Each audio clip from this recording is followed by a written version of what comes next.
Hi అండి, ఎలా ఉన్నారు అందరూ? ఈరోజు నేను కర్ణాటకలో మకర సంక్రాంతి ఎలా సెలబ్రేట్ చేసుకుంటారో నేను ఈ వీడియోలో చెప్తాను మీకు.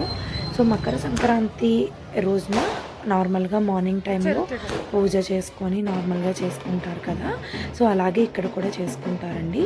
చేసుకున్న తర్వాత ఈవినింగ్ టైమ్ గడ్డ అనేది పేర్చి ఆ గడ్డని ఇలా మంట పెడతారనమాట. సో ఈ మంట పెట్టడానికి మెయిన్ రీజన్ ఏంటంటే, ఈ మంట మీద నుంచి ఆవులు కానీ లేదంటే గిత్తలు కానీ ఇలాంటివి జంప్ చేస్తాయి అన్నమాట ఫైర్ మీద నుంచి.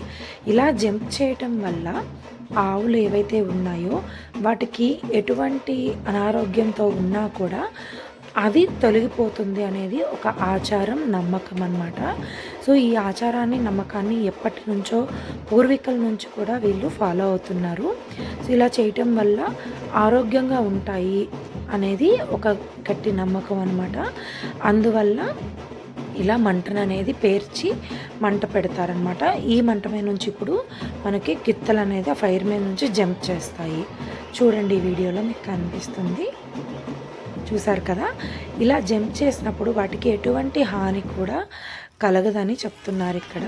సో అది వాళ్ళ ఆచారం, నమ్మకం అనమాట. ఇది కంపల్సరీ ఈవినింగ్ టైంలో చేస్తారనమాట, అది మకర సంక్రాంతి రోజున.